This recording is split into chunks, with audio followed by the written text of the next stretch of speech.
the journey. One day you finally knew what you had to do and began. Though the voices around you kept shooting their bad advice, though the whole house began to tremble, and you felt the old tug at your ankles meant my life. Each voice cried, but you did not stop. You knew that you had to do, though the wind pried with its stiff fingers at the very foundations, though their melancholy was treble. It was already late enough, and a wild night, and the road full of fallen branches and stones. But little by little, as you left their voices behind, the stars began to burn, though the sheets of clouds, and there was a new voice, which you slowly recognized as your own, that kept you company as you strode deeper and deeper into the world, determined to do the only thing you could do, determined to save the only life you could save. Storage. When I moved from one house to another, there were many things I had no room for. What does one do? I rented a storage space and filed it. Years passed. Occasionally, I went there and locked in, but nothing happened. Not a single twinge of the hurt. As I grow older, the things I cared about grow fewer, but were more important.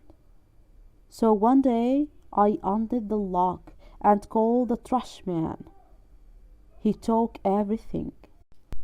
I felt like the little donkey when his burden is finally lifted.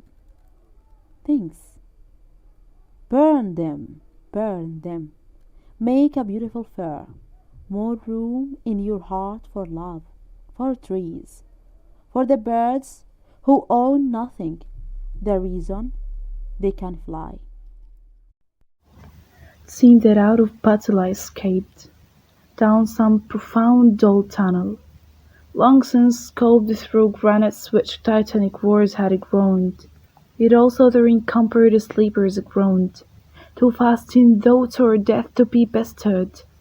Then, as I probed them, one sprang up and stared with piteous recognition and fixed eyes, lifting distressful hand as if to bless, and by his smile I knew that soul in hell.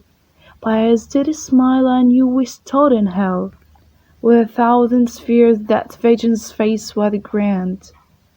Yet no blood reached there from the upper ground, and no guns thumped, or down the floes made moan. Stranger friend, I said, he has no cause to mourn. None, said that other, save the undone years, the hopelessness. Whatever hope is yours, was my life also. I went hunting wild after the wildest beauty in the world, which lies not calm in eyes or the prided hair, but mocks the steady running of the hour, and if he grieves richlier than here.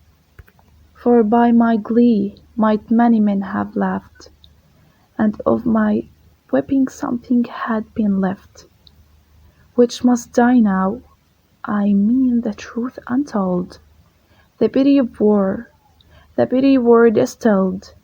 Now men will go content with what we spoiled, or discontent, boil bloody and be spilled.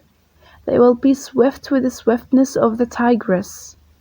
None will break ranks, though nation attrake from progress.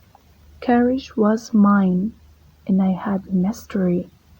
Wisdom was mine, and I had mastery, to miss the march of this retreating world into vain citadels that are not walled.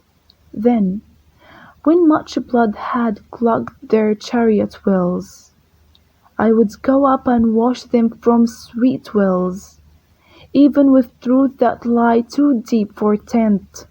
I would have poured my spirit without stint, but not through wounds, not on the cess of war.